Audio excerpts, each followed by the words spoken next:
Hello everyone, and welcome back to another JedBedrock Airsoft video. In this video I will be reviewing the DYTAC SLR B15. I'll put it up on the screen.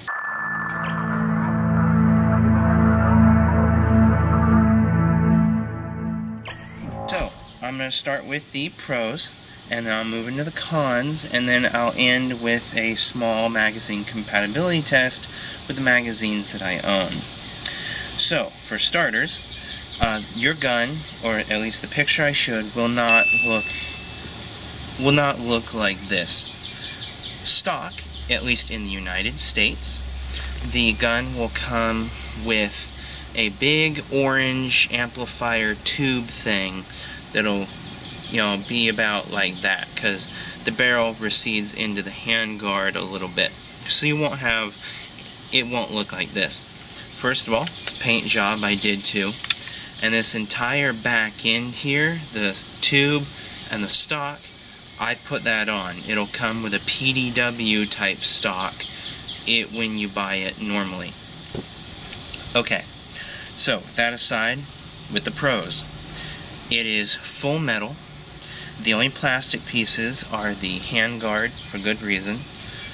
Well, not the handguard, but the pistol grip, the door here, and a piece on the PDW stock, the back part. Those are the new plastic pieces that I can think of. I guess if you count the hop-up, maybe, but externally, everything's metal, which can make it kind of heavy, but it's not that heavy because it's made with a lighter aluminum. Now, the thing shoots wonderfully. It's not, really accurate, but it shoots really well. It has good response time. It's snappy. With a 9.6 volt, it's pretty good. With an 11.1, it's probably really nice. It's short, but it's not too short, it's not too long. It's great for CQB. It is M4 platform version 2 gearbox. What a lot of people don't tell you when you look up this gun that I can find, if you can find this gun online, is that if you take off the stock, there's a screw back here, and when you unscrew that, the spring comes out.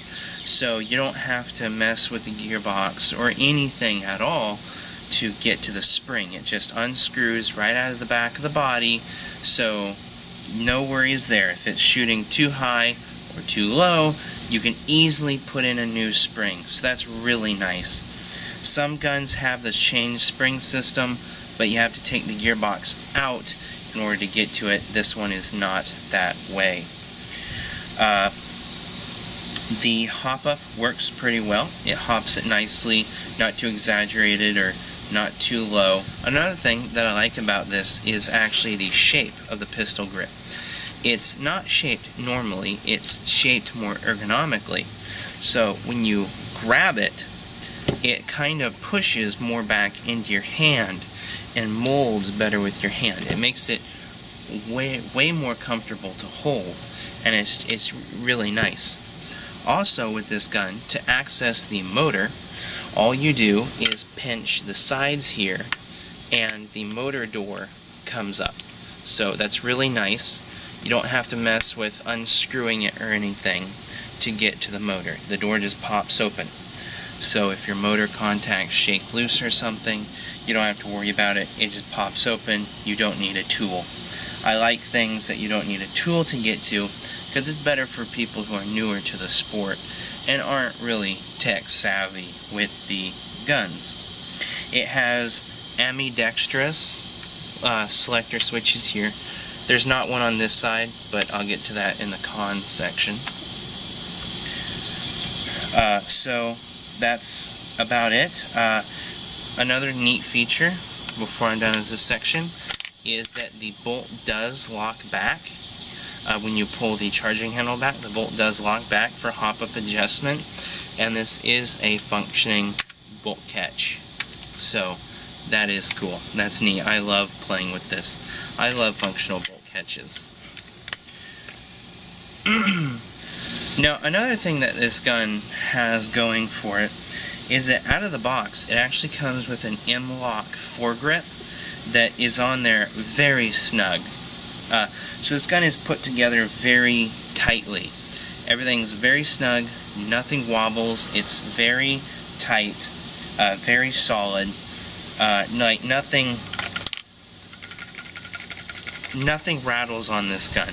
Like, the one thing that rattles is like the charging handle and the stock I have on it. So, like, that's the only thing that rattles. This gun's pretty rattle free. But yeah, the M-LOK foregrip that comes with it, to basically go right here.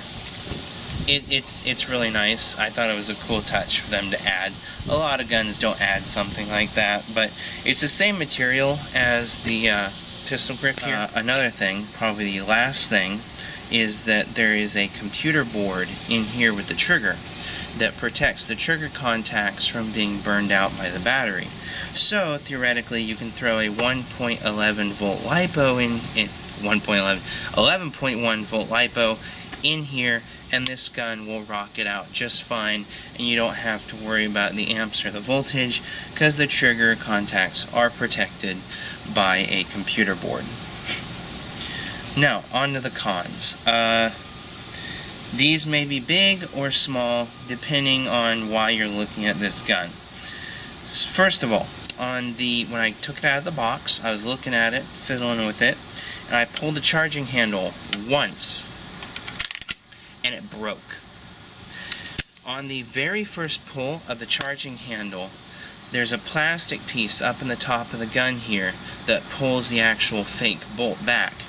That plastic piece snapped in half on the very first pull, which is ironic because there was a quality control sticker in the mag well when it had came out of the box. So I thought that was interesting. I was able to fix it, but it was still disheartening right out of the box. Secondly, on the first game, the selector switch on the dominant side just fell off. You can see the screw that it used to be on. It just fell off, which actually caused another problem because this is the dominant side, and any airsoft techs are going to know that on this side of the gun, that's where the selector plate is. Well, because that's over here, the selector switch on the non-dominant side here is the only good one that works. It stays there and it works really well. With the exception that because this is ran by a gear system that has some tolerances to it, when you put it in safety, it doesn't fully engage the selector plate. So even when it's in safety, you can still pull the trigger. I played an entire match one time, only to look down and realize that I had not taken my gun out of safety. So I was able to play a game just fine while my gun was in safety. So you might want to keep that in mind. Also, with the PDW stock, its battery compartment was like that long and that big around. It was very tiny. The compartment was just big enough to maybe shove a bag of Skittles into. Maybe. I wouldn't bet on that. I'm talking about like a normal bag of Skittles. You're probably closer to one of those little mini M&M tubes. It was the size of the battery compartment in that. And I wouldn't even give it the length on that. So, very tiny battery compartment. Very small, which is why I no longer have the stock with me. So, I replaced that puppy almost immediately before I could even use the gun. And then the metal that it's made out of, this may matter to some people, this may not matter to others, but the metal that this gun is made out of is a cheap aluminum. And what I mean by that is that, yeah, there's a lot of it here, but it's relatively light for the gun's size and the amount of metal on it. And like even the finish on it, like on the handguard here, even the finish is like so thin. I can show it to you. there's just, you can see spots where it's like been slightly scratched and the finish has come off. And there's even like parts on the body where the finish is starting to kind of speckle through in places. And it scratches easily and stuff, especially on the handguard. Scratches very easily. So I don't I don't like that. I prefer higher quality in my guns, but because I didn't directly buy this gun, it came in an Evite box of awesome along with the SEMA 606 that I reviewed previously. I can't really complain much. This gun has served me very well because it does shoot very well, and it's always been reliable. So it does have that going for it, and it does earn my respect in that regard. So those are about the only cons I have. I guess, if you can call it a con, it's really more of a personal preference. So I'm not slamming the gun for this one because it's personal preference.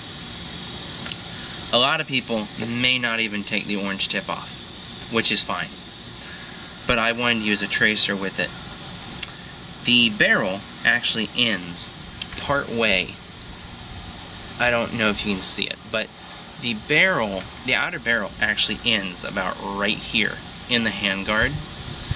So in order to get a tracer in there, you have to buy like a really tiny tracer, which is fine. They do sell them. The Airsoft Brighter C will fit in there just fine.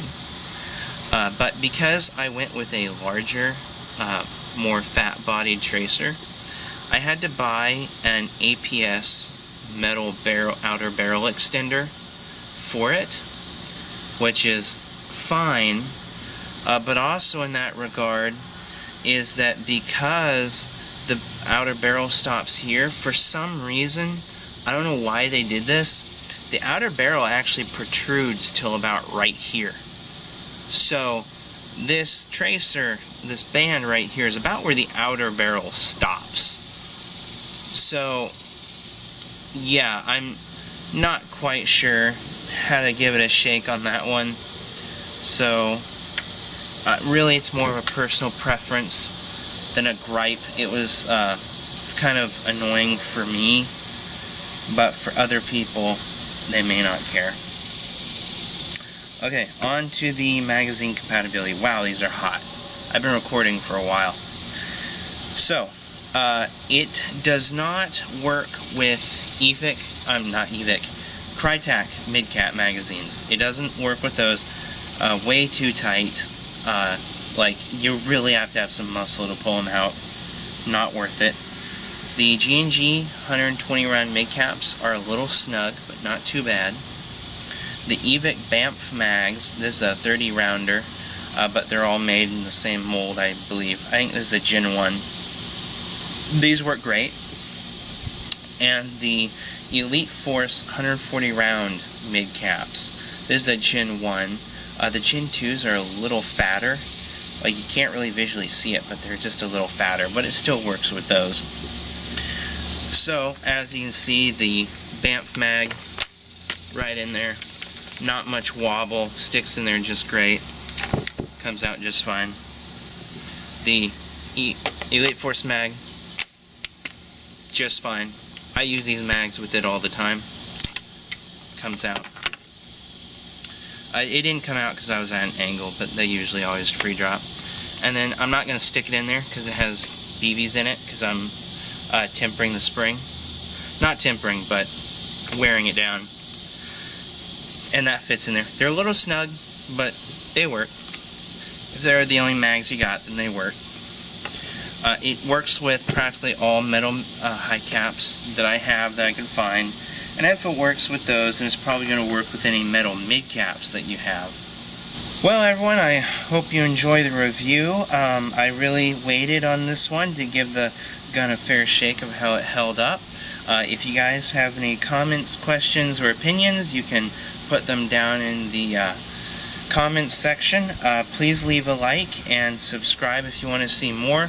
Likes and subscriptions and even comments really help to get my videos out there and help grow the channel. So I really appreciate anything that you guys can do to interact with the video. Thank you very much. God bless, and I'll see you guys next time.